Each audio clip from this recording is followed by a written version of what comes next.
सर्वप्रथम महाकारुणिक तथागत सम्यक संबुद्ध को मेरा त्रिवार नमन है, वंदन है। परम पूजनीय बाबा साहब को मेरा त्रिवार नमन है, वंदन है। इस देश में और विश्व में जन्मे उन सभी संत पुरुषों को मेरा त्रिवार नमन है, वंदन है, जिन्होंने मानव कल्याण के लिए, विश्व कल्याण के लिए काम किया। जो अर्हत है, संबोधि को प्राप्त है, जो दुख से मुक्त है, उन सभी अर्हतों को मेरा त्रिवार नमन है, वंदन है। प्रिय मेरे साथियों, श्रोताओं, माताओं, बहनों, बच्चों, आज मैं बहुत बड़ा महत्वपूर्ण टॉपिक लेके आया हूँ। भारत के महान सुपुत्र डॉक्टर बाबा साहब आम्बेडकर ने इस भारत देश को एक ऐसा ग्रंथ जो कि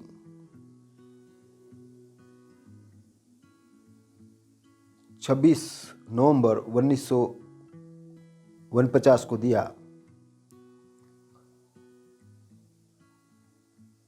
और 26 जनवरी 1950 से ये लागू हुआ। भारत के लिए बड़े क्रांति की मशाल उन्होंने जलाई और उस कॉन्स्टिट्यूशन ऑफ इंडिया के ऑब्जेक्ट के अंदर ही ऐसी बातें डाली कि भारत एक स्वतंत्र राष्ट्र है, भारत एक धर्मनिरपेक्ष, संपूर्ण प्रभुत्व संपन्न, समाजवादी, लोकतांत्रिक गणराज्य है और इस गणराज्य को बनाने का कार्य लोगों का है। इसलिए लोगों को सोशल, इकोनॉमिक और पॉलिटिकल न्याय के लिए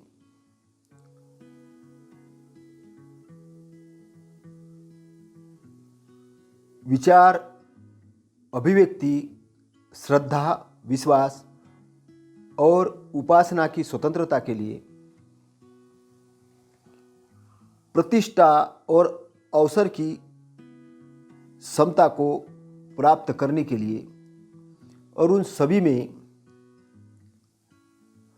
व्यक्ति की गरिमा, राष्ट्र की एकता और अखंडता सुनिश्चित करने वाली बंधुता बढ़ाने के लिए दृढ़ संकल्पित होकर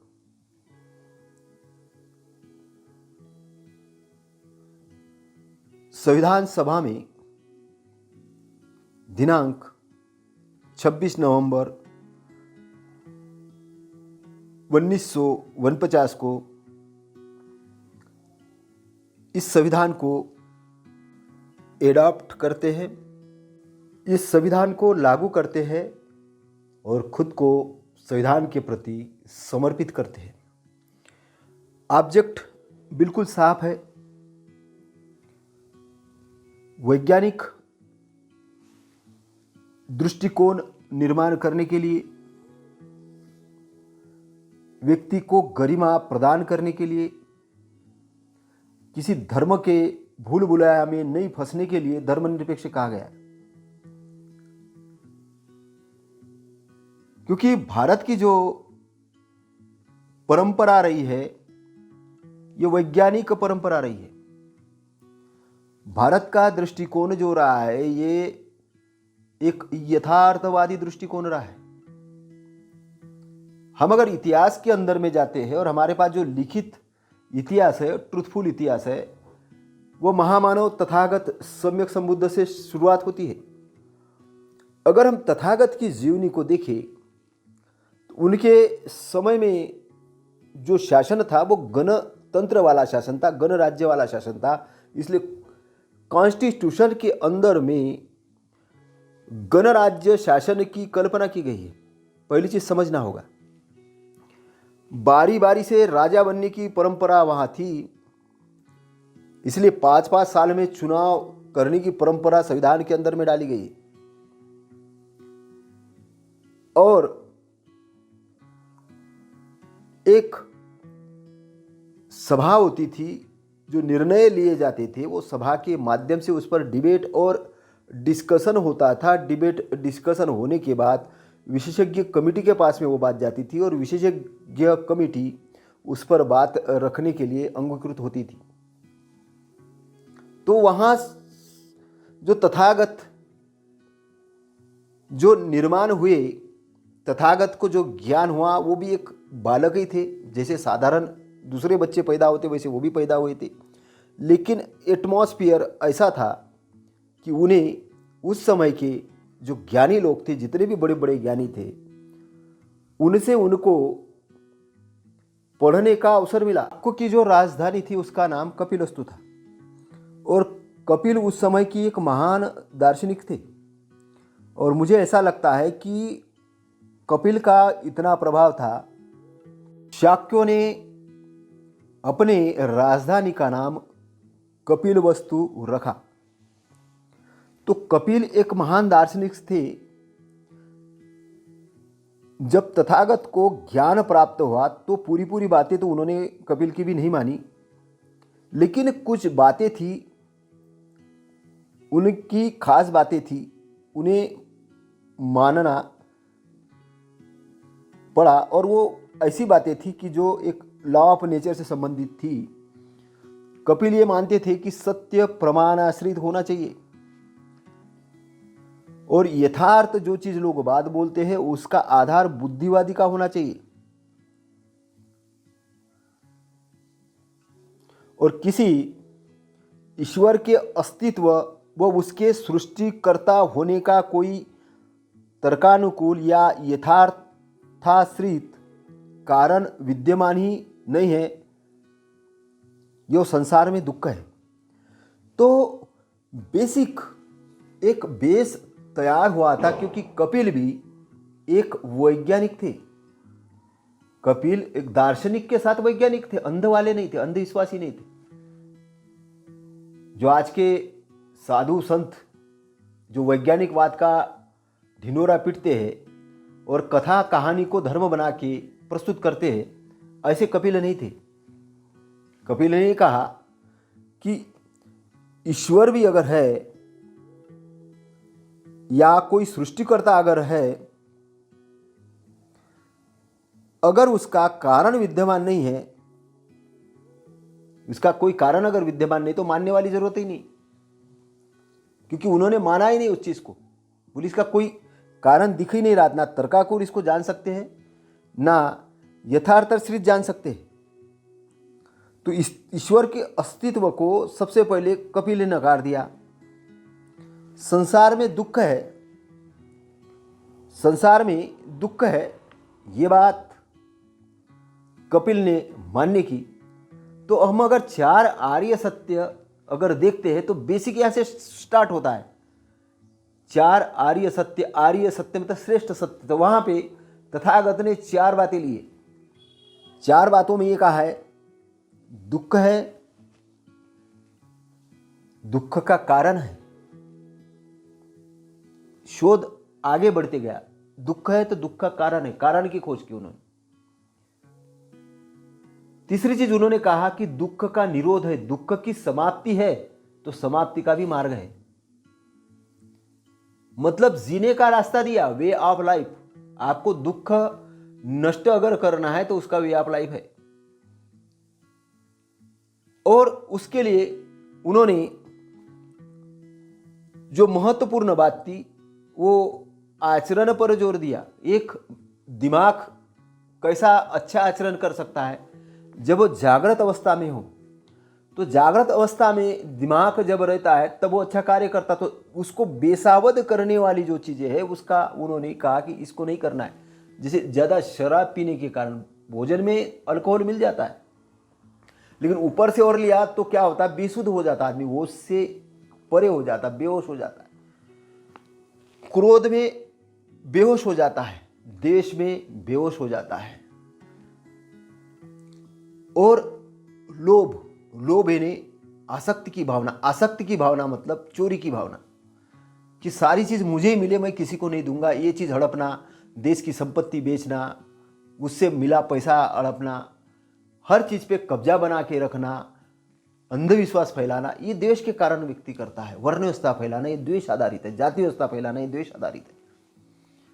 तो जो चीजें द्वेष निर्माण करती है, जो क्रोध के कारण, द्वेष के कारण प्राणी हिंसा करना, तो उन्होंने ये सब चीज और गलत आचरण के कारण काम वासना से ग्रसित होना, अपनी पत्नी को छोड़कर अन्य स्त्रियों के साथ, बहुत सारी स्त्रियों के साथ संबंध रखना, किसी का धन लूटने के हिसाब से चोरी करना, इन सब चीजों की तथागत ने कहा कि ये बेसिक बात है, इस पर परिवर्तन की जरूरत है। तो इसलिए सही आचरण की उन्होंने बात की कि हम अगर जीना चाहते तो दूसरा प्राणी भी जीना चाहता, उसको जीने का अधिकार है। कोई एक दूसरे को हस्तक्षेप नहीं करे। और बैलेंसिंग की बात है, अगर पूरा का पूरा 5 आचरण देखे तो उसमें शराब नहीं पीना, गांजा नहीं, मादक द्रव्य, वेश्यागमन, चोरी, प्राणी हिंसा और इस टाइप की अगर हम चीज़ें देखें तो इसमें क्या है कि एक अनुशासन बनाए रखे, क्योंकि एक बुद्धिवादी, एक जानकार आदमी, होश वाला व्यक्ति ही अष्टांग मार्ग पर आ सकता है, दुख का नाश कर सकता है। बेसिक चीज को उन्होंने तैयार किया, बेच दिया। तो उनको जो बचपन में उदित एक नाम का एक देश था, वो वहाँ के जो सभ्यमित, जो भाषा शास्त्र, व्याकरण शास्त्र, वेद वेदांग उपनिषद, इनके एजुकेशन के लिए सभ्यमित के पास भेजा। और बहुत ही कम समय में सिद्धार्थ ने इस सारे शास्त्रों पर अपना पंडित हासिल किया। इसके अलावा उन्होंने जो भारद्वाज नाम के जो गुरु थे, उनसे चित्त को एकाग्र करना तथा समाधिस्थ होना ये सीख लिया। और जो भारद्वाज थे ये आलार कराम के शिष्य थे। तो इनको बचपन से ही ध्यान करना अच्छा लगता था। सबसे पहले बात, ध्यान रखने वाली बात है ध्यान करना, क्योंकि ध्यान, मेडिटेशन एक ऐसी कला है कि जिसमें बच्चे का चित्त एकाग्र होना शुरू होता है। इसलिए जापान वगैरह में आज देखिए कि बचपन से प्राइमरी स्कूल के अंदर में ध्यान सिखाया जाता है। जब कोई अपने फैक्ट्री के अंदर में जाता है तो शुरुआत ध्यान से होती है। वहाँ पे सबसे पहले ध्यान किया जाता है, मंगल मैत्री की जाती है, उसके बाद में वो वर्क करने के लिए जाते हैं। एकदम किसी को डायरेक्ट एंट्री नहीं कि चप्पल जूते निकालो और अंदर जाओ, ऐसा नहीं है। चप्पल जूते के अलावा बाहरी जो आपके बेड थॉट है उसको भी बाहर फेंक के अंदर अच्छे मैत्रीवान चित्त को लेके एंट्री करना होता है। तो जो शुद्धोदन थे ये अपने बच्चे के बारे में क्या सोचते थे कि बच्चे का जो विकास होना चाहिए वो साइकोलॉजिक रूप से भी तो हो ही हो, लेकिन शारीरिक रूप से भी हो, दोनों। साइकोलॉजी, मानसिक भी अच्छा उसका ताकतवर बने और शारीरिक भी बने, और उसका वो ध्यान रखते थे। तो ध्यान के माध्यम से क्या हुआ कि उनके अंदर में मैत्री डेवलप हुई। मैत्री डेवलप होने से क्या हुआ, करुणा आई। और करुणा आने से क्या होता है कि जब व्यक्ति किसी को दुखी देखता है तो उसके अंदर पीड़ा होती है, उसको लगता है यार इसको दुखी नहीं करना है। तो दूसरे की पीड़ा देख के खुद को पीड़ा होने लगी, तो उन्होंने शोषण का विरोध किया। तो खेत के अंदर में जो मजदूर काम करते थे, बांध बनाने का काम करते थे, उन्होंने देखा इनके पास तो पर्याप्त कपड़े ही नहीं है, गर्मी से इनके शरीर तप रहे हैं। तो उन्हें बड़ा बुरा लगा। वो मित्रों से कहते थे, एक आदमी दूसरे का शोषण करे कहां तक ठीक है, मजदूर मेहनत करे और मालिक गुलछर्रे उड़ाए, ये कहां तक ठीक है। मित्र तो कोई जवाब ही नहीं दे पाते थे। वो मित्र कहते थे कि मजदूरों का जन्म मालिकों की सेवा के लिए ही हुआ है, बस इतना उत्तर देके चुप हो जाते थे। लेकिन तथागत तो ऐसा नहीं मानते थे, सिद्धार्थ ऐसा नहीं मानते थे। एक यहां पर जो महत्वपूर्ण बात यह है कि बचपन से उन्हें शारीरिक श्रम से घृणा नहीं थी। शारीरिक श्रम तो करते ही करते थे। उन्हें बचपन से ही धनुष्य विद्या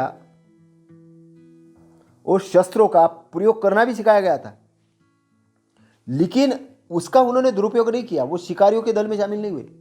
सोचना, क्योंकि करुणा थी अंदर, मैत्री थी। उन्हें लगता था कि ये जानवरों को हम क्यों खत्म करें, जंगल में जाके इनको क्यों खत्म करें। तो दोस्त लोग जो थे वो ये कहते थे कि क्या तुम्हें चीतों से डर लगता है। तो वो कहते थे कि मुझे मालूम है कि तुम चीतों को तो नहीं मारने वाले हो, तुम खरगोश और हिरणों जैसे निरपराध प्राणियों की हत्या करने वाले हो। तो दोस्त कहते थे, अरे शिकार देखने के लिए तो मत चलो, लेकिन हमारा निशाना तो देखने के लिए चलो। वो कहते थे कि मैं किसी निर्दोष प्राणी की हत्या होते नहीं देख सकता। तो उनकी जो माता थी प्रजापति गौतमी, ये चिंतित होती थी उनकी बातों को सुन के, क्योंकि उनको ये लगता था कि युद्ध में अगर पारंगत होना है तो वो शिकार के माध्यम से ही हो सकता है, क्योंकि शिकार भूमि में ही युद्ध भूमि का प्रशिक्षण होता है। तो ये पूछते थे कि मां, ये लड़ना क्यों पड़ता है। वो कहती थी लड़ना धर्म है। तो मां बताओ, एक मनुष्य का दूसरे मनुष्य को मारना धर्म कैसे है। तो मां कहती थी कि बेटा लड़ाई नहीं करोगे तो राज्य का संरक्षण कौन करेगा। तो वो कहते थे कि लड़ाई से ही अगर बात बनती है तो प्रेम क्यों नहीं करते, प्रेम अगर कर ले तो लड़ाई की जरूरत ही नहीं पड़ेगी।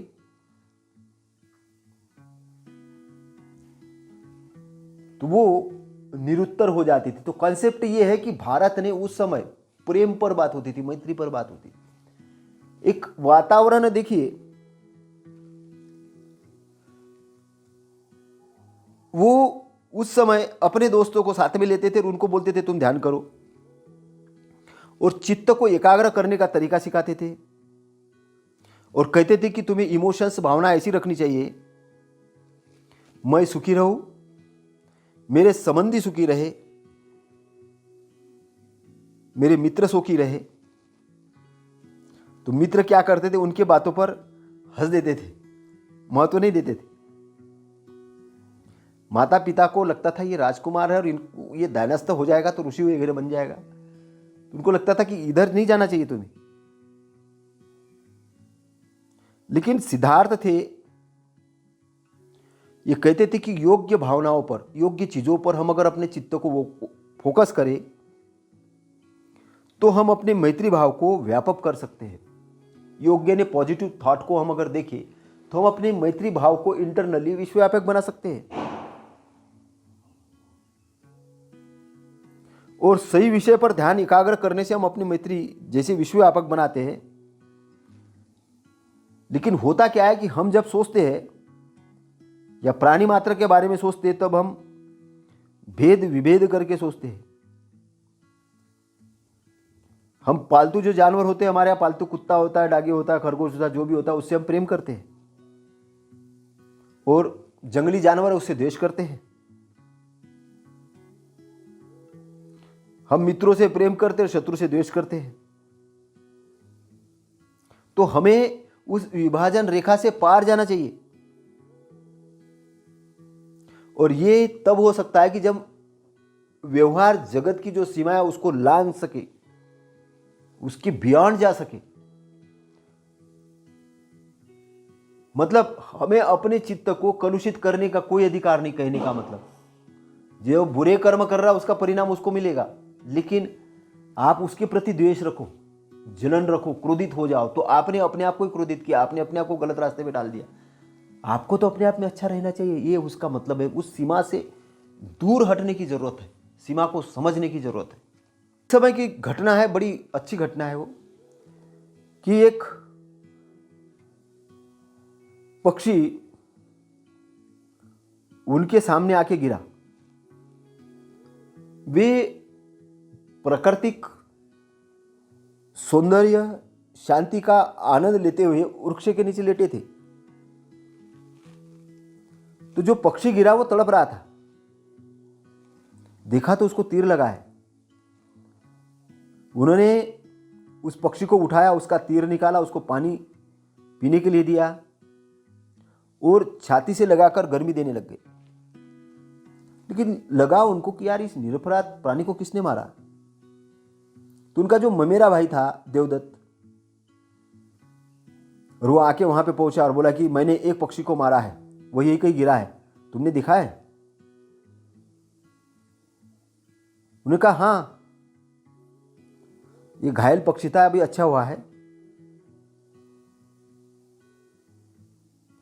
तो देवदत्त ने कहा वो मुझे दे दो। उन्होंने कहा तुम्हें नहीं दूंगा। बोले क्यों नहीं दोगे? तो बोले जो किसी को मारता है वो उसका अधिकारी होता है। तो उन्होंने मना कर दिया, मारने वाला किसी का अधिकारी कैसे हो सकता है? बोले जो संरक्षण करता है वो उसका अधिकारी होता है, जो संरक्षण करता है वो उसका अधिकारी होता है, तुम कैसे उसके अधिकारी हो सकते? दोनों में विवाद हो गया और न्यायालय तक बात पहुंची। न्यायालय में दोनों अपने अपने बात पर अड़े थे, लेकिन न्यायाधीश ने और न्यायालय ने जो न्याय दिया वो सिद्धार्थ के पक्ष में दिया। देवदत्त को तो बड़ा बुरा लगा, वो बैरी बन गया, लेकिन सिद्धार्थ की करुणा थी। देवदत्त से झगड़ा करना उन्होंने उचित समझा, लेकिन एक पक्षी की जान बचाना अपना कर्तव्य समझा, क्योंकि उन्हें जो शिक्षा मिली थी वो एक अलग तरीके की थी।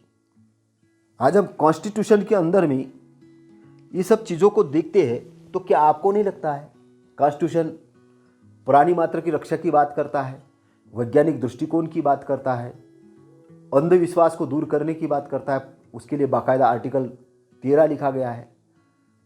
कॉन्स्टिट्यूशन धर्मनिरपेक्षता की बात करता है। अब वो अलग है, हिंदी के ट्रांसलेशन वाले जो लोग हैं उन्होंने उसको पंथ निरपेक्ष कर दिया। पंथ नहीं, धर्मनिरपेक्ष। पंथ तो आपस में बहुत सारे हो सकते, लेकिन धर्मनिरपेक्षता की बात किसी धार्मिक उद्देश्य से लिखा ही नहीं गया। संविधान लोगों को समर्पित कर दिया और लोगों को विद्वान बनाने के लिए, लोगों के न्याय के लिए, justice, social, economic and politic, social सामाजिक जस्टिस, जो वर्ण व्यवस्था जाति व्यवस्था का विरोध करता है, इकोनॉमिक।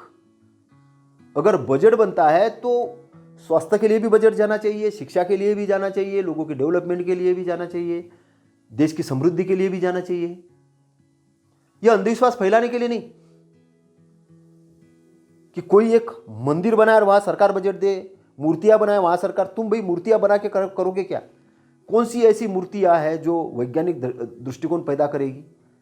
सिंबॉलिक रूप से बना दिया, ठीक है, चित्र बना दिए, ठीक है, लेकिन पूरा पूरा नेता उसी पे लगा है कि मूर्तियां ज्ञान देने वाली है। और इतने विद्वान हुए कि उस मूर्तियों के अंदर बोले जान भी डालने वाले, मूर्तियों की जान भी डालने वाले। और इतने ऐसे ऐसे डॉक्टर इंडिया के अंदर पैदा हो गए कि वो अपना टेलीस्कोप, वो जो यंत्र लेके वो देखते कि टेम्परेचर कितना है पत्थर के अंदर में, वो टेम्परेचर भी हो गया और वो सर्दी खांसी भी होने लग गई आजकल तो। और ये बाकायदा पेपर पब्लिश करता है सब चीज़ों को, पेपर। तो उसको अंधविश्वास फैलाने के लिए पेपर को स्वतंत्रता नहीं मिली, इसके ऊपर प्रतिबंध लगने की जरूरत है। सुप्रीम कोर्ट इस पर ध्यान देना चाहिए, सुप्रीम कोर्ट ने। कि कई लोगों का मन मस्तिष्क खराब करने का काम ये पेपर कर रहा है, ये चैनल्स कर रहे हैं। और सुप्रीम कोर्ट अगर ध्यान नहीं देता तो जनता को सुप्रीम कोर्ट पर सवाल पूछना चाहिए कि क्या कॉन्स्टिट्यूशन के अगेंस्ट में काम चल रहा है। तो सोशल, इकोनॉमिक एंड पॉलिटिक न्याय के लिए, इकोनॉमिक का न्याय, पॉलिटिकली न्याय, राजनीतिक न्याय, राजनीति के अंदर में प्रतिनिधित्व हो और लोगों की जुबान वहां विधानसभाओं में, लोकसभा में खुले। कोई ऐसा बिल पास नहीं करे कि जो कॉन्स्टिट्यूशन के अगेंस्ट में हो, कोई ऐसा कार्य नहीं करे। और जनता को जागृति बहुत जरूरी है सब चीजों के लिए। तो इसी के लिए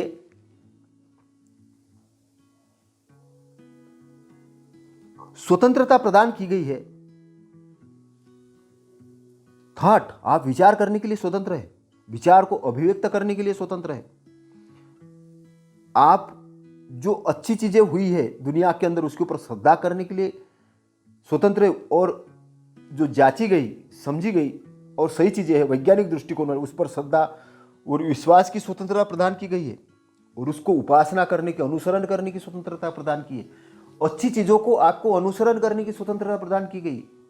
लेकिन ये जो बाबा वगैरह जो लोग आ रहे हैं, जो अंधविश्वास फैला रहे हैं, हेप्नोटिज्म कर रहे हैं लोगों को, बोले भूत ला दे रहे, भूत नहीं लाते, वो हेप्नोटिज्म करते।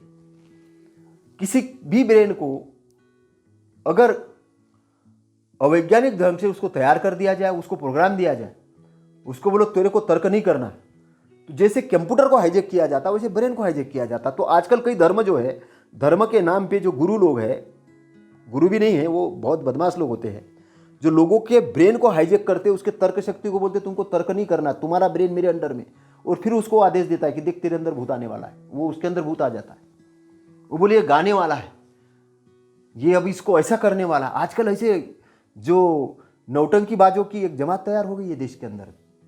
क्या इनको प्रतिबंधित करने की जरूरत नहीं है? बोले नहीं, हमारे जो बाबा है ऊपर से आदेश देते हैं, फिर हमको। मैं कह रहा कोई ऊपर से बाबा बाबा आदेश नहीं देता है। ये आदमी ब्रेन का संचालन करना जानता है, और जो अनपढ़ और गंवार लोग हैं उनके ब्रेन को हाईजेक करता है। इसलिए गांवों के अंदर में सारा अंधविश्वास फैला दिया है इन बदमाश लोगों ने, इन जालसादों ने। तो वैज्ञानिक ढंग तैयार करने की जरूरत है, वैज्ञानिक दृष्टिकोण तैयार करने की जरूरत है। जब तक वैज्ञानिक दृष्टिकोण तैयार नहीं होगा तब तक कॉन्स्टिट्यूशन लागू नहीं हो सकता। कॉन्स्टिट्यूशन लागू करने के लिए उस प्रकार के ब्रेनों की तैयार करने की जरूरत है। यही सोशल वर्क है।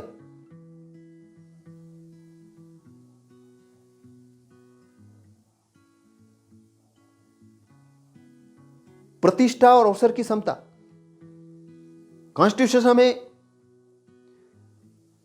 अपनी प्रतिष्ठा को, मतलब अपनी स्थिति को, अपनी पोजीशन को बढ़ाने का अवसर प्रदान करता।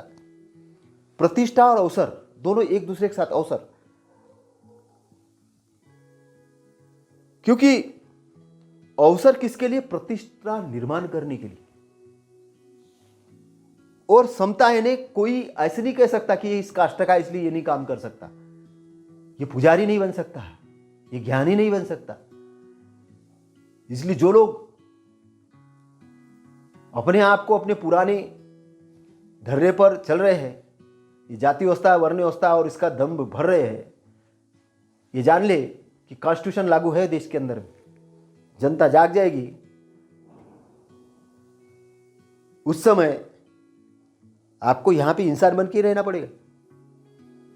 आपको जाति वाला, वर्ण वाला बन के नहीं रह सकते, और मैं उच्च हूँ वो नीचे, छुआछूत करके नहीं रह सकते। यहाँ पे समता सबको दी गई है।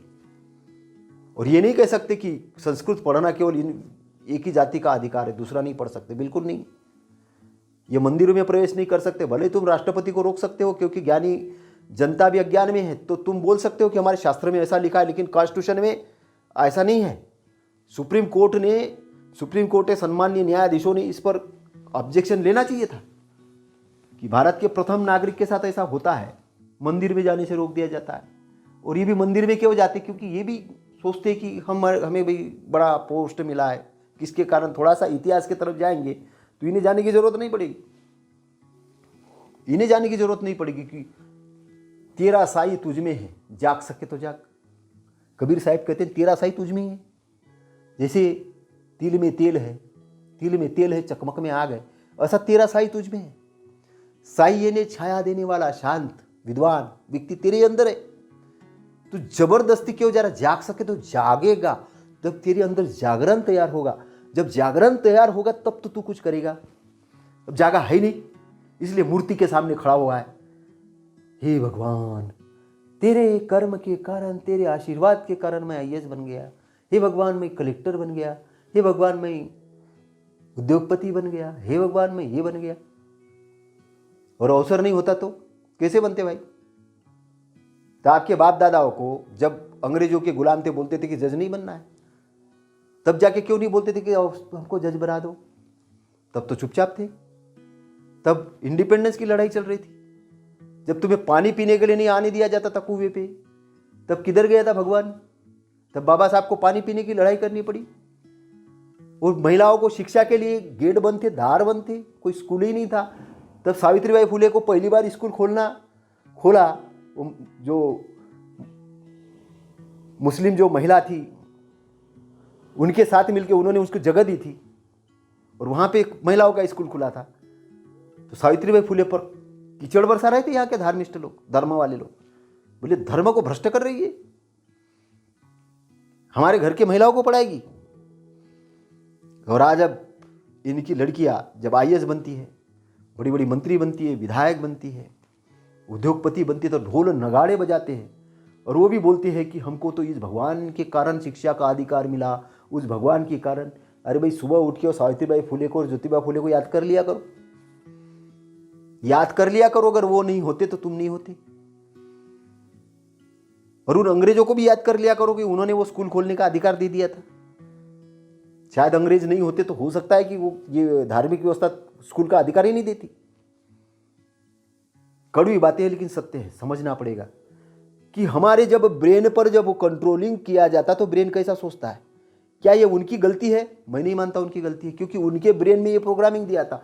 और जैसी जो प्रोग्रामिंग देता उस पर विश्वास करता है व्यक्ति, और विश्वास करता वैसे अनुसार आचरण करता है, तो उसको बोलते हैं गुलाम। तो गुलाम लोग ही गुलामी का परंपरा चलाने का काम करते हैं।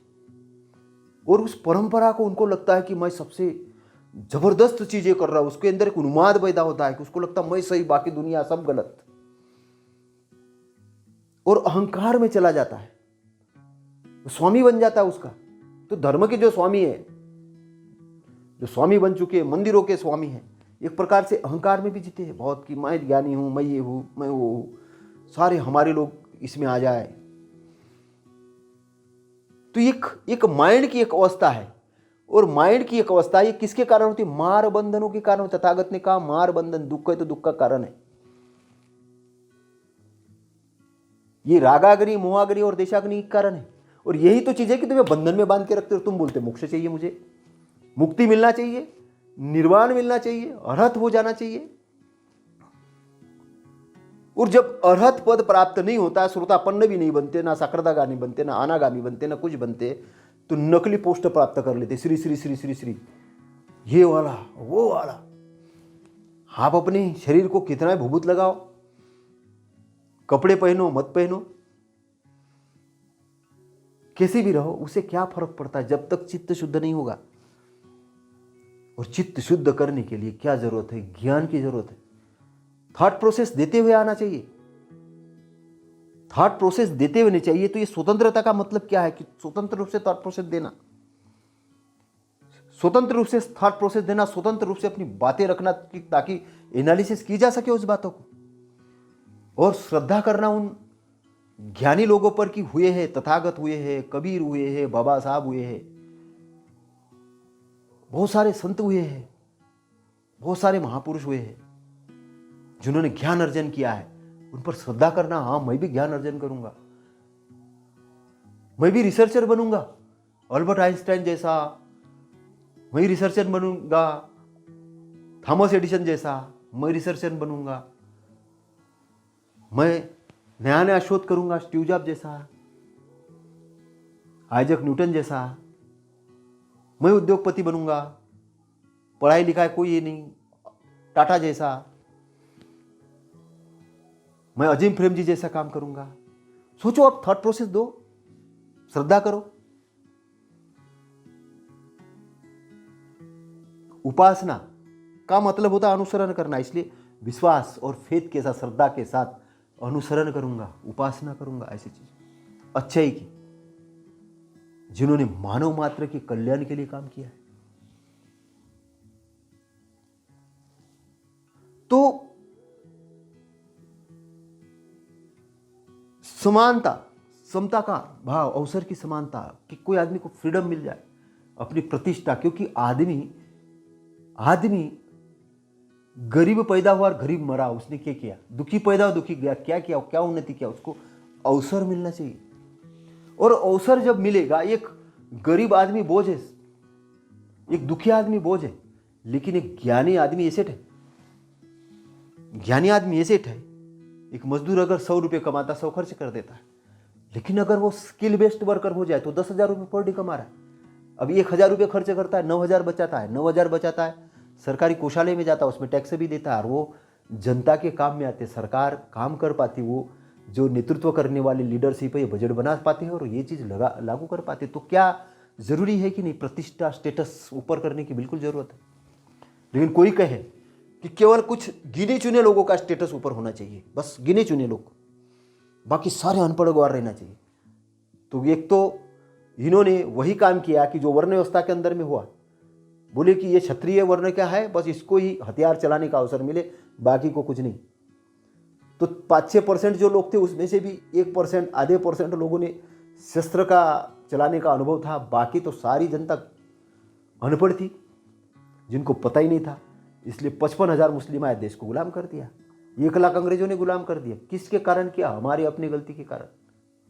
इसलिए कॉन्स्टिट्यूशन बहुत, जो प्रेम्बल से जो उद्देशिका है, जो ऑब्जेक्ट है, बहुत बड़ा सोच समझ के लिखा है कि भारत किस प्रकार से अपनी स्वतंत्रता को बरकरार ही नहीं रखे, उसको आगे भी बढ़ाए। तो व्यक्ति की गरिमा, राष्ट्र की एकता और अखंडता है ना, उन सब में क्या चीज होनी चाहिए महत्वपूर्ण? व्यक्ति की गरिमा, राष्ट्र की एकता और अखंडता। राष्ट्र की एकता और अखंडता कभी खंडित नहीं होनी चाहिए। और ऐसा खंडित न करने वाली बंधुत्व, इसलिए भारत के लोग कौन है? कोई धार्मिक लोग नहीं, एक बंधुभाव वाले लोग हैं। इस देश के लोग इस मिट्टी में खा रहे, अगर इस मिट्टी को खा रहे तो इस मिट्टी का गुण भी गाना चाहिए, यहाँ के जंगलों की, यहाँ की भूमि की रक्षा करना चाहिए। इसलिए जंगलों की भूमि को उर्वरा प्रदान करने की जरूरत है, पेड़ पौधे ज्यादा लगाने की जरूरत है, ऑक्सीजन शुद्ध करने की जरूरत है, उन्नति करने की जरूरत है। पूरे भारत को मेरा एक देश है, मेरा घर है, ऐसी एक बंधुता। मैं क्या अच्छा कर सकता हूं? आपको अगर कोई चीज दी गई है, कोई अवसर दिया गया है, कोई प्रतिष्ठा अगर दी है, उसको इसलिए नहीं कि आप उसका शोषण करने के लिए, कि देखो मैं क्या करूं, इसके लिए नहीं दी गई, कुछ अच्छा करने के लिए। अच्छा कौन करेगा? जिसके अंदर बंधुत्व होगी, बंधुभाव होगा। तो बंधुत्व बढ़ाने के लिए संविधान को लागू किया गया है, और हम इसको लागू करते हैं, इसको हम अर्पित करते हैं अपने आप को। हम भारत के लोग अपने आप को समर्पित करते संविधान के प्रति। और जो लोग संविधान का एक शब्द भी नहीं जानते, कॉन्स्टिट्यूशन पढ़ा नहीं, ऑब्जेक्ट पढ़ा नहीं, वो बोलते संविधान बदलो, संविधान ऐसा है। और खास तौर से उन अनपढ़ और गंवार लोगों पर प्रतिबंधित करने का काम करता है कि जो साधु महात्मा बन के ढोंग धतूरा करने के लिए जनता के बीच में और जनता को लूटने के लिए,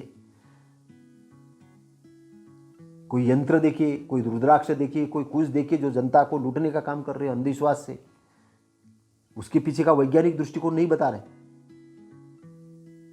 बड़े विरोधी लोग हैं उस संविधान के। जानकारी रखना बहुत जरूरी है, और ऐसे लोगों को सहयोग और सपोर्ट नहीं करें।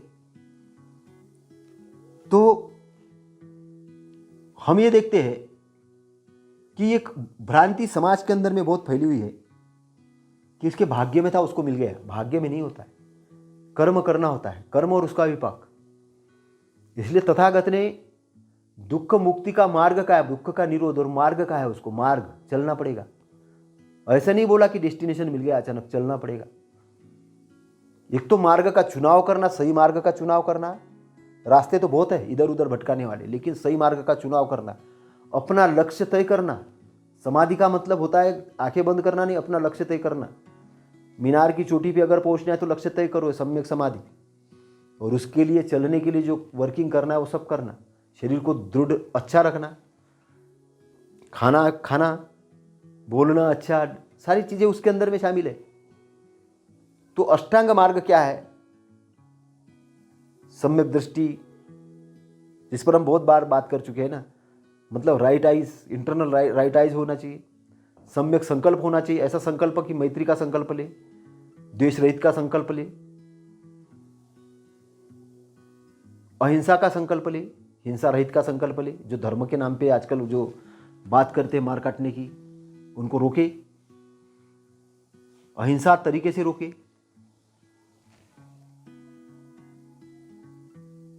अच्छा संकल्प ले, कुल मिला के अच्छी बात होगा। नमक हरामी नहीं करे, जिसका खाया उसका गुण ही नहीं गा रहे। माँ बाप ने पैदा किया, उसको बोले वृद्धाश्रम में जाओ, तुमने क्या किया हमारे लिए, ये सब नहीं, ये नमक हरामी वाली बातें। तो उसमें भी सबसे बड़ा जो संकल्प है, अच्छाई करने के लिए बगैर किसी लाभ की भी करना है। लोग बोलेंगे यहाँ पे मुझे लाभ मिलेगा तो ही मैं उसको अच्छी बात बताऊंगा। नहीं, आपको बगैर लाभ के नहीं, आपको नहीं मालूम उसका कि क्या विपाक आता है, लेकिन आपको करना है। उसको निष्काम कर्म बोलते हैं, निष्काम कर्म। कुछ कुछ लोगों ने उसका ट्रांसलेशन बड़ा उल्टा सीधा कर दिया। निष्काम को बोला कि वो सांसारिक का त्याग करना। नहीं, ऐसा नहीं है। निष्काम कर्म मतलब बगैर किसी लाभ के भी अच्छे कर्म करना। अगर एक पेड़ आपको फल नहीं भी दे रहा है, लेकिन आप लग रहा है कि ये सूख रहा है तो उसको पानी डाल दिया, अच्छा कर्म है। कोई बच्चे हैं, उनके लिए अगर वो भीख मांग रहे हैं, उनके लिए आपने एक स्कूल ओपन कर दिया, अच्छा कर्म है। भले आगे जाके हो सकता है आपको याद करे नहीं करे, लेकिन अच्छा कर्म है। देश की उन्नति के लिए दान देना अच्छा कर्म है। पर्यावरण की रक्षा करना अच्छा कर्म है। जो आप लोगों के लिए अच्छा कर्म। तो अच्छा कर्म जहां भी करने का अवसर मिले करिए। अगर आप अरबपति है, खरबपति है, फिर भी बोले कि आपको एक व्यवसाय करना है, इसलिए करना है कि लोगों को उसकी उन्नति होगी, तो आपको करना है। तो जहां पर भी आपका अवसर मिले अच्छे कर्म करना है, करना है, करना है, करना है, तो अच्छाई फैलेगी। और वो अच्छाई के क्या होगा कि उससे आपका चित्त अच्छाई के प्रति आकर्षित होना चालू होगा, प्रोग्रामिंग अच्छाई वाला बनेगा। फिर सभी का सभी प्रोग्रामिंग बनता है शब्दों से, इसलिए बातें करना है उद्देश्यपूर्वक, काम की बातें, निरुद्देश्य बिल्कुल नहीं, तर्कशील, समयानुकूल वाणी। फिर कर्म, सोचना है, अच्छा सोचना है, बहुत अच्छा सोचना है, मुंह से अच्छा बोलना है, शरीर से अच्छे कर्म करने हैं, एक्टिवेशन में रहना है, जागृत अवस्था में रहना है, और ढूंढना है अपने आप को, अपने ऑब्जेक्ट को सामने रख के काम करना है। जीविका, ऐसी जीविका कमाना है जिससे लोगों का भी लाभ हो, मेरा भी लाभ हो, लोगों को भी कुछ मिले, मुझे भी कुछ मिले, अच्छी चीज़ें। नहीं तो लोगों का भी भला न हो, मेरा भी नहीं हो, ऐसा काम नहीं करना है। मरे मुर्दे जैसे नहीं रहना है, मैंने जागृत अवस्था में रहना है। सम्यक प्रयत्न, सम्यक व्यायाम जो है, गलत चीज़ों को अपने अंदर एंट्री नहीं करने देना है। टीवी के माध्यम से, चैनल के माध्यम से, पेपरों के माध्यम से जो गलत चीज़ आती है उसको एंट्री नहीं करने देना। उसको तर्क के आधार पर करके उसको बाहर फेंकते जाना है। आ भी गई तो बाहर फेंकना है। उसका काज इफेक्ट के ला के आधार पे पता करना है सही है या गलत है। जैसे आपको बचपन में किसी ने बोल दिया कि अरे ये तो हस्तरेखा शास्त्र के अनुसार तुम्हारे तो जीवन में कोई धन ही नहीं है, तुमने मान लिया धन ही नहीं है, तो तुम्हारे ब्रेन में प्रोग्रामिंग धन नहीं होने की प्रोग्रामिंग कर दी। तुम तो मंगलिक हो, ऐसा बोल दिया, भविष्य वाले ने बोल दिया तो आपने मान लिया। ये सारी प्रोग्रामिंग नालायक लोगों ने दी हुई प्रोग्रामिंग है, लायक लोग नहीं, वैज्ञानिक लोग नहीं है। और आपने अगर मान लिया तो वो प्रोग्रामिंग सही हो जाएगी। ध्यान रखना, वो तब तक सही नहीं हो सकती कि जब तक आप मान नहीं लेते। अगर आपने माना ही नहीं कि नहीं मैं तो इसके विरोध में, क्योंकि आपके पास में आपके नौका चलाने का चप्पू है, आप डायरेक्शन दे सकते अपने ब्रेन को। तो अगर कोई कहे कि तुम्हारे साथ ऐसा होने वाला है तो तुम सब जागृत हो जाओ कि तुम ये बोलो कि कैसा नहीं होगा वो मैं करूंगा, और आप उधर जाने से अपने आप को रोक दो, उसको सिद्ध करवा दो। एक मेरे दोस्त है, उसको 3 भविष्य वाले ने बताया था कि तुम तो बोले बस गरीब रहोगे, गरीब रहोगे, हस्तरेखा भविष्य वालों ने। और उसने उसके बात को विश्वास ही नहीं किया, तीनों को विश्वास नहीं किया। उसके पास अभी 100 करोड़ का एसेट है, 2 एकड़ में उसका बंगला है, खुद की बड़ी बड़ी कारें हैं, और 500 करोड़ से ज्यादा का टर्नओवर करता है बिजनेस में। अगर वो उन ज्योतिष शास्त्रों का अगर मान लेता सही बात, तो गड़बड़ हो जाता। एक मेरे रिश्तेदार थे, पूर्णिमा के दिन ही उनकी डेथ हुई, क्योंकि एक ज्योतिष्य वाला आया था, उसने बोला कि बीड़ी दो, उन्होंने नहीं दिया, तो बोले तूने बीड़ी नहीं दिया, इस पूर्णिमा के दिन तू खत्म हो जाएगा। वो डर गया। तो किसी ने बताया कि तू अपने सीमा से बाहर जा, तो वो ससुराल में आ गया। ससुराल में आया तो लोगों ने बोला ये जो श्राप है ये तो लगने वाला है, ये सीमा से कुछ नहीं होता है। फिर डर गया, अज्ञानी आदमी था, डर गया। तो क्या हुआ, हमारे सामने एक घटना है। हम बच्चे थे तब, हमारी जो रिलेटिव थी वो रोते रोते बाहर, अब तो 11 बज गए, अभी 12 बजने वाले हैं, अभी तो ये जाने वाले हैं। रोना धोना शुरू। वो आदमी जिंदा है, उसको एहसास हो रहा धीरे धीरे धीरे धीरे धीरे धीरे। 12 बजे उसको 12 बज के अटैक आया, खत्म हो गया। अटैक उसके कारण नहीं आया, इनकी एडाप्ट करने के कारण आया। वो एडाप्ट करने के कारण वो मरा। ऐसा ही प्रयोग अमेरिका में किया गया था। वहां भी बोला कि अब हम एक नया प्रयोग करते ब्रेन के लिए। तो उन्होंने कहा कि एक व्यक्ति को फांसी देनी थी, तो बोले इसके ऊपर एक प्रयोग करते हैं। उसको बताया कि तुम्हारी जो फांसी है, फांसी टल गई, लेकिन तुम्हें सांप के दंश से मारा जाएगा। तो उसकी आंखों में पट्टी बांधी गई, और डॉक्टरों ने ये किया कि अब तो देखो सांप आ गया, सांप आ गया, आ गया, आ गया। अभी ये तो उसको 2 पीने चुभ गए, जैसे सांप काटता है उसी तरीके से उसको एहसास दिलाया गया कि तुमको सांप ने काट दिया। और उस एहसास में ही उसको लगा कि अब तो जहर फैलने लग गया, और उस घबराहट में ही वो मर गया। तो तुम्हें धर्म के नाम पे जो गुलाम बनाने वाले लोग हैं, इन्होंने भी इसी विधि का उपयोग किया है। तुम्हें शूद्र अतिशूद्र बनाने का काम भी इन्होंने ऐसा ही किया है। वर्ण व्यवस्था, जाति व्यवस्था स्थापित करने के लिए इन्होंने ऐसा ही काम किया है। इसलिए इस ब्रेन के गुलामी से मुक्त करने के लिए वैज्ञानिक दृष्टिकोण अपनाने की जरूरत है। और वैज्ञानिक दृष्टिकोण अपनाने के लिए आपके पास में थॉट प्रोसेस होना जरूरी है। और वो थॉट प्रोसेस कहाँ से मिलेगा? वो मिलेगा सुसंगति से, वो मिलेगा लाइब्रेरी से, वो मिलेगा अच्छी चैनलों से, अच्छी चीज़ों से, अच्छे यूट्यूब प्रोग्राम से, जो भी अच्छी चीज़ है वहाँ से मिलेगा। इसलिए अपने आप को विद्यार्थी बना के रखो। बाबा साहब का राजगृह आपने देखा कि नहीं? मुंबई के अंदर में कितना बड़ा था, 50,000 किताबें थी। दिल्ली के अंदर उनकी लाइब्रेरी थी, और कुछ 5-10 किताबें उनके साथ ही रहती थी। पढ़ते थे पढ़ते थे पढ़ते थे। और आज हमारा वर्ग है, पढ़ने पर विश्वास नहीं करता। अरे पढ़ने की जरूरत क्या है, हमको सब ज्ञान है। बोले क्या ज्ञान है, हमने नौकरी तो लग गई है, अब जितना उनको सरकार की तरफ से काम दिया जाए उतना ही करते, उससे जाके ना पढ़ते हैं, लेकिन बातें पूरी दुनिया की करते हैं। सुरक्षित नौकरी, सुरक्षित आय, सुरक्षित जीवन में कुछ भी नहीं है। यहां पर जागृत अवस्था के अंदर सारी चीज सुरक्षित है। सोए हुए आदमी की बाढ़ जैसी स्थिति है। बाढ़ जैसा व्यक्ति होता है ना, बाढ़ में घर के अंदर सोया और बाढ़ उठा के ले गई। इसलिए सोते हुए नहीं रहना, जागृत रहना है। इसलिए बाबा साहब ने जो कहा, शिक्षित बनो, शिक्षित हो जाओ, एजुकेटेड हो जाओ, और संगठित होके आंदोलन करो, आंदोलित हो जाओ। संघर्ष और आंदोलन दोनों में अंतर समझना। संघर्ष दुखी आदमी करता है, और आंदोलन सुख प्राप्त करने के लिए किया जाता है, अपने दुख को समाप्त करने के लिए किया जाता है। दोनों ऑब्जेक्ट है, दोनों ही संघर्ष करने वाली चीजें। लेकिन संघर्ष के अंदर दृष्टिकोण, इसने मेरे को दुख दिया, अब मैं ये करूंगा वो करूंगा, ऐसा नहीं। वहां पर आपका ऑब्जेक्ट होना चाहिए कि इस दुख से मैं मुक्ति पाऊंगा, इस दुख से मैं मुक्ति पाऊंगा। ये हो नहीं सकता वाला जो लोग हैं ना, इनसे दूर हो जाइए। ये हो नहीं सकता, ये ऐसा है। और अपने लेवल को ऊपर ऊपर उठा के, क्योंकि इस देश के अंदर में कॉन्स्टिट्यूशन लागू है, उस कॉन्स्टिट्यूशन को लागू करने का काम आपका है। आपको वोट का अधिकार है, एक वोट एक अधिकार। इसलिए आप देखेंगे कि जितने भी ज्ञानी हुए, उन्होंने सेल्फ अवेयरनेस के प्रोग्राम किए, सेल्फ स्टडीज की बुक के माध्यम से वो ज्ञानी रहे, प्रयोग कहे, चाहे इलान मस्क हो आधुनिक रूप से, चाहे स्टीव जॉब हो। तो आप देखिए, सारे लोग जो काम करते हैं, तो दुनिया में समृद्धिशाली बनाने का काम कौन करेगा? कौन करेगा? अगर आप देखिए, जिस प्रकार से तथागत को एक अच्छा वातावरण मिला था, वैसे बात बाबा साहब को भी मिला था। बाबा साहब के पिताजी सूबेदार तो थे, लेकिन कबीरपंथी थे। सुबह 2 बजे उठकर बेटे को पढ़ाने के लिए उठाते थे, और जो किताब चाहिए वो लाके देते थे पढ़ने के लिए। वो कबीर के वो दोहे गाते थे। आप कबीर के दोहे सुन के देखिए, कितना तार्किक है। वहीं से उनका ब्रेन डेवलप हुआ। अचानक नहीं होता है कि अरे नहीं नहीं नहीं नहीं नहीं नहीं, वो उनका एक साधु आया था, उसने भविष्यवाणी की, उसे कुछ नहीं है।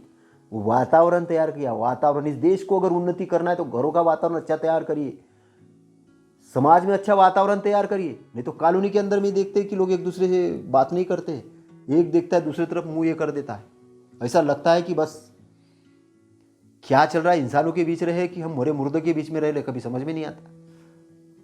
आप किसी अच्छी चीज़ों को देखना शुरू करिए। दुनिया के अंदर अच्छी चीज़ों की कमी है। अच्छे पेड़ को देखिए, मुस्कुराइए, पंछियों को देखिए, तालाब को देखिए, पानी को देखिए, हरियाली को देखिए। अच्छा देखना तो शुरू करिए। अच्छी चीज़ों की कल्पना तो करिए कि मेरे लिए भी अच्छी चीज़ें, अच्छे बंगले हैं, अच्छी गाड़ियाँ हैं, ये सारे अच्छे प्लेन से घूमने फिरने के लिए। आप कल्पना तो करिए अच्छी कि मेरा अच्छा स्वास्थ्य है, अच्छी थॉट प्रोसेस है। और ये जो फ्रीडम वाली बात है, अरहंत वाली बात है, ये प्रोसेस है, ये मिलेगा, फल है। वो अरहत फल है, श्रोतापन्न फल है, अच्छे कर्मों का फल है। ध्यान रखना, इसलिए कर्म करना आपका काम। लोग बोलेंगे कर्म नहीं करूंगा, कुछ नहीं करूंगा, ऊपर से कोई भगवान आ गया उनको बौद्ध बना देगा, बोधि दे देगा। अरे बोधि भैया कोई ऐसी नहीं है। ये कौवे को खाना खिलाने वाली बात नहीं कि तुम्हारा बाप ऊपर है बैठा मर गया और वो कौवे को खाना खिलाओ और उसके पास चला गया, ये धूम धतूरा है ना। ये सब अवैज्ञानिक है। इस पे चक्कर में मत जाओ कि तुम्हें आके अरहत पद कोई दे देगा, तुम्हें मुक्ति का पद कोई दे देगा, तुम्हें ज्ञान दे देगा। नहीं, लेना पड़ेगा, लेना पड़ेगा। और देखिए, आलस्य में जितना आनंद नहीं ना, उतना आनंद इसमें है। मैं आपको बता रहा हूं, कर्म के अंदर में आनंद है, कर्म के अंदर में विकास है। इसलिए बाबा साहब को जो डेवलप करने का काम, बनाने का काम उनके पिताजी ने किया, उस एटमॉस्फेयर ने किया। वो विरोधी, अपनी गलत चीजों का विरोध करने वाले बच्चे थे। लोग बोलते नहीं, समर्थक बन जाओ गलत के भी। समर्थक बनोगे तो कुछ नहीं होगा, आप क्रांति नहीं करोगे। और जब उनको गुरु मानने की बारी आई तो उन्होंने ज्योतिबा फुले को गुरु माना, कबीर साहब को गुरु माना और तथागत को अपना गुरु माना। क्यों? अगर देखिए तो बचपन से कबीर साहब के दोहे नहीं मिलते तो तर्क डेवलप नहीं होता। ज्योतिबा फुले, अगर वो अछूतों के लिए पहला कुआं नहीं खोलते तो पानी पीने का अधिकार नहीं मिलता।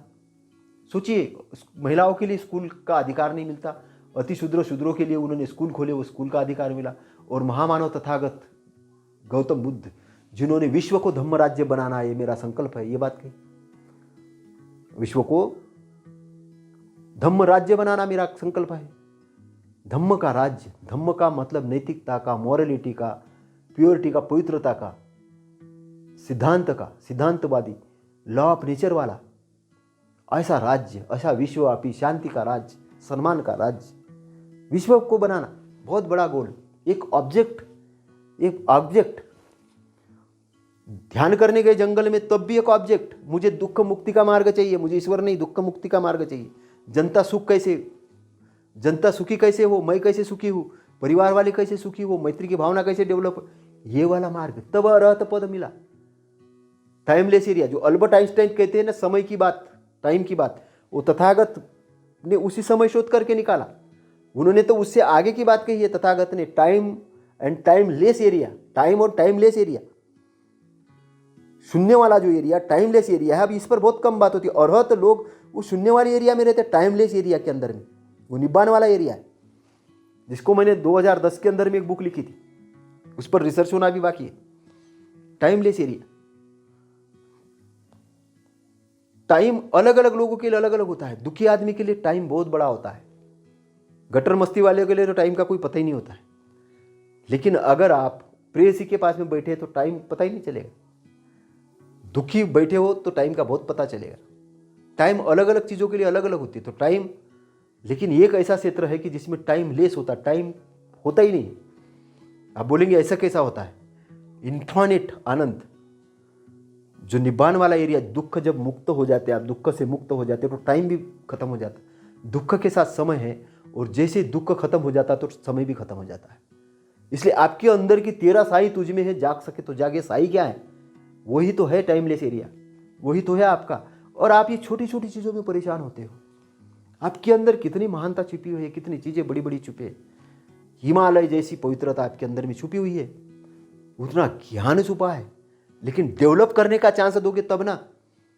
आप भक्त बने घूम रहे हो भक्ति भाव में, बोले जैसा हमारा गुरु बनेगा वैसा हम बताएंगे। गुलाम बना के अपने आप को रखा है आपने। आज़ादी की घोषणा नहीं कर सकते आप, मालिक बनने की आपकी इच्छा ही नहीं है। तो गुलाम आदमी गुलामी पैदा करता है। वर्ण व्यवस्था, जाति व्यवस्था निर्माण करने वाले लोग ये मार के गुलाम है, ये मार बंधनों के गुलाम है। इसलिए मार बंधनों के गुलाम लोग गुलामी प्रोड्यूस करने का काम कर रहे धर्म के नाम पे। ये धर्म नहीं, अधार्मिकता है। जाति व्यवस्था, वर्ण व्यवस्था, ऊंच नीचता, द्वेष, कामाग्नि, लोभाग्नि, मोहाग्नि। मोहाग्नि ने मूड आदमी भी बहुत अपने आप को बहुत समझता है। मुझे क्या सोचने की जरूरत है, मेरे को सब मालूम है ना। मालूम कुछ नहीं लेकिन सब मालूम है। द्वेषाग्नि, द्वेष के कारण कुछ भी करने को तैयार है, किसी को भी गाली गलौज, किसी को भी कुछ उल्टा सीधा बोलने को तैयार है, द्वेष के कारण। द्वेषाग्नि, कामाग्नि के कारण उसको लगता कि बस ये लड़की मिल जाए, वो लड़की मिल जाए, वैसा हो जाए, बस काम मतलब खत्म हो गया तो मतलब सब कुछ हो जाएगा, फिर स्वर्ग ही मिल गया, ऐसा लगता है उसको। लेकिन कुछ है ही नहीं, वो 2 मिनट की शांति है, 2 मिनट की खुशी है। लेकिन तथागत जो बात कर रहे 2 मिनट की खुशी की बात नहीं कर रहे, इन्फानेट खुशी की बात कर रहे, अनंत शक्तिशाली, अनंत शांति वाला, अनंत सुख वाला।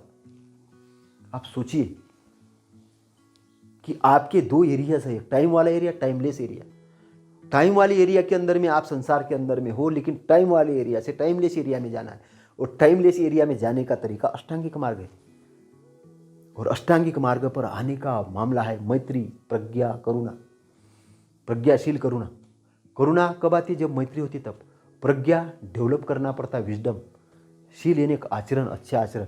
अच्छे आचरण के कारण प्रज्ञा डेवलप होगी, और प्रज्ञा डेवलप होगी तो आपके अंदर की बुराइयां दूर करोगे उस प्रज्ञा के कारण, तब आपके अंदर करुणा भी आएगी, मैत्री भी आएगी। मैत्री, और ये कब करोगे? जब आप मैत्रीवान रहोगे, तब करुणा के अंदर जाओगे, तब आपकी इंद्रिय अच्छे रहेंगे, तब आपको आनंद आएगा, लगेगा कुछ करने के लिए मैं पैदा हुआ हूं। तो वैज्ञानिक दृष्टिकोण विद्यार्थियों के अंदर निर्माण करना, स्कूल सिस्टम का ऐसा निर्माण करना बहुत जरूरी है, कॉलेजों का निर्माण करना बहुत जरूरी है, वैज्ञानिक दृष्टिकोण वाला। तो हम आज ये देखते हैं हमारे विहार भी बन रहे हैं, क्या वैज्ञानिक दृष्टिकोण वाले हैं? बुद्ध उनके सूत्रों के अंदर में, सूत्र के अंदर में, सूत्र जो उन्होंने बोले उसके अंदर में बुद्ध के धम्म के दर्शन होते। क्योंकि तथागत ने अपना शरीर छोड़ा, अपना उत्तराधिकारी उन्होंने धम्म को बनाया। और धम्म क्या है? उन्होंने जो 45 साल तक जो उद्बोधन दिया है उसको बेस मानकर आगे इन्वेंशन करने की जरूरत है। वो चीज को समझिए, बात को समझिए। प्रिंसिपल्स जो है वो चेंज नहीं होती। गुरुत्वाकर्षण का लॉ चेंज नहीं होगा, आकर्षण का लॉ चेंज नहीं होगा, तारों का घूमने का जो लॉज है वो ऐसे ही रहेगा, कॉज इफेक्ट का लॉ वैसे ही रहेगा। तो कॉज और इफेक्ट का लॉ, कॉज का इफेक्ट, आप क्या एक्शन कर रहे हो उसके क्या रिएक्शन आएगी। ऐसे 37 बोधि पक्षीय धम्म है, बोधि पक्षी, उसको जानने की जरूरत है। आने वाले दिनों में हम लोग 37 बोधि पक्षीय धम्मों पर क्लासेस लेंगे। वीक का एक समय मैं दूंगा, 3 घंटे की क्लासेस लगभग। हो सकता है ऑनलाइन लूँ या किसी विहार के अंदर में जाके लूँ, लेकिन वो बहुत मेरा फेवरेट सब्जेक्ट है। तो इन सब के लिए ज़रूरत है अपने आप को अवेयर करना, उद्देश्यपूर्वक जीवन जीना। तथागत का जैसे उद्देश्य था कि मुझे संसार को धम्म राज्य बनाना है। बाबा साहब ने कहा मैं भारत को बौद्धमय बनाऊंगा। कांशीराम साहब ने कहा कि मैं सम्राट अशोक का देश बनाना चाहता हूँ, राज्य लाना चाहता हूँ। और हमारा जो उद्देश्य है वो है कि भारत में संविधान लागू करना। हमने अपने यहाँ उद्देश्य को डिफाइन कर दिया कि भारत में संविधान को लागू करना, क्योंकि संविधान लागू होने से सर्वजन हित और सर्वजन सुख का मार्ग ओपन हो जाता है। सारे प्राणी मात्र सुखी हो जाते संविधान अगर लागू हो जाता है। क्योंकि नहीं तो क्या होता है कि कॉज और इफेक्ट के लॉ के अनुसार तुम जिसको दुख देने की कोशिश करते हो तो उसका रिएक्शन क्या आता है? दुख के रूप में आता है। और जब किसी का दुख समाप्त करने की बात करते हो तो तुम्हारा दुख भी खत्म होता है। तो कभी भी व्यक्ति को यह नहीं कहा गया कि बुराई को भलाई से जीतो, ये तो बोला गया है, लेकिन भलाई को बुराई से जीतने दो, ऐसा कभी नहीं कहा। असत्य को सत्य से जीतो, ये तो कहा है, लेकिन सत्य को असत्य से पराजित होने दो, ये कभी नहीं कहा है। समझना, इसलिए आपको श्रद्धावान दृढ़ संकल्पित होना है, सत्य के प्रति दृढ़ संकल्पवान होना है, अच्छी चीजों के प्रति, अच्छी चीजों का विजय प्राप्त करना है। मार तो आएगा, बुरी चीजें तो आएगी, लेकिन उसको आप खत्म कर सकते हो अच्छी चीजों पर फोकस करके। अगर बीमारी को खत्म करना है तो स्वास्थ्य पर ध्यान देना होगा, अगर गरीबी को खत्म करना है तो अमीरी पर ध्यान देना पड़ेगा, और अज्ञान को खत्म करना है तो ज्ञान पर ध्यान देना पड़ेगा, और देश को खत्म करना है तो मैत्री पर ध्यान देना पड़ेगा। अगर आपके आलस्य को खत्म करना है तो आपको एक्टिव होना पड़ेगा, और एक्टिव होने के लिए आपको कर्म करना पड़ेगा।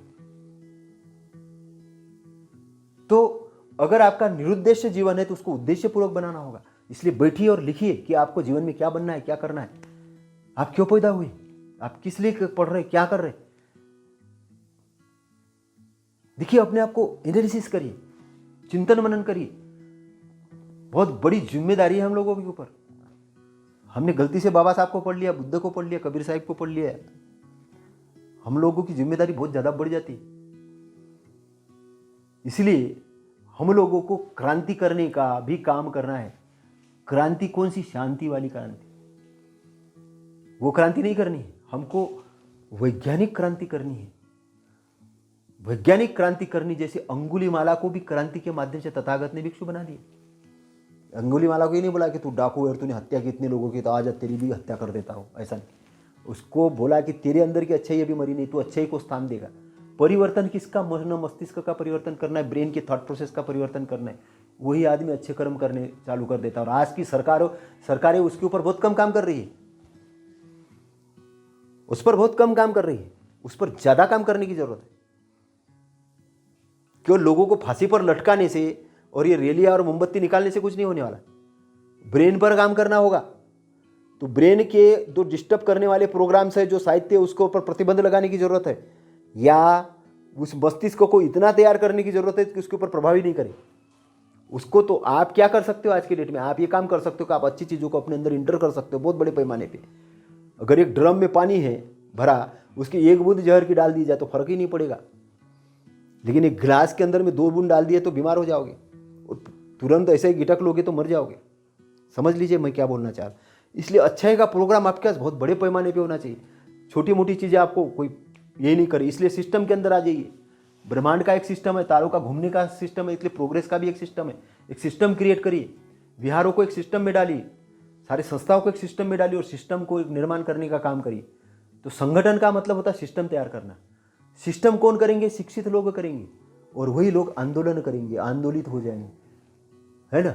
पॉजिटिव एनर्जी वाले होके एक आलस्य में पड़े हुए लोगों को अच्छाई के मार्ग पे ले जाएंगे, उनको ये करेंगे, है ना। जो तैयार है उसके साथ मिलकर काम करना है, उसका संगठन बनाना है। और किसके लिए करना है? अच्छाई निर्माण करने के लिए, है ना। शिक्षित बनना है, संगठित होना है। तो आपको हर चीजों में लागू होगा धम्म। धम्म यानी वे ऑफ लाइफ है। धम्म और कोई चीज नहीं, वे ऑफ लाइफ है। समझना, जानना, है ना, और जानकर समझकर विश्लेषण करके आगे बढ़ना। तो हमें विश्लेषण करने वाला व्यक्ति बनना है, बंधुभाव बढ़ाने वाला व्यक्ति बनना है, संविधान को लागू करने वाला व्यक्ति बनना है, और जो धर्म के नाम से गुलामी फैलाने का काम कर रहे हैं, अंधविश्वास फैलाने का काम कर रहे हैं, कथा प्रवचन के नाम से अंधविश्वास बोने का काम कर रहे हैं, जो पीपल के वृक्ष को बोल रहे हैं कि दैत्य का वृक्ष है, जाना मत, क्योंकि वो भ्रांति पैदा करने वाले लोग हैं, इनसे दूर हट जाइए। ये ज्ञानी लोग नहीं, आपको लुटेरे हैं, धर्म के नाम से लुटेरे हैं, जो ज्योतिष के नाम से लूट रहे हैं, जो पूजा कथा बोले नाव डूब जाएगी अगर इसकी कथा नहीं की तो। कथा करने से अगर नाव डूबती और नाव ऊपर आती तो वैज्ञानिकों की जरूरत ही नहीं पड़ती। सब इन ढोंग धसूले से दूर हट जाइए और एक अपने आप को तैयार करिए अच्छी चीज़ों के लिए, अच्छी चीज़ें प्राप्त करने के लिए, वैज्ञानिक दृष्टिकोण प्राप्त करने के लिए और सारी चीज़ों के लिए, क्योंकि अच्छाई का निर्माण होना बहुत ज़रूरी है।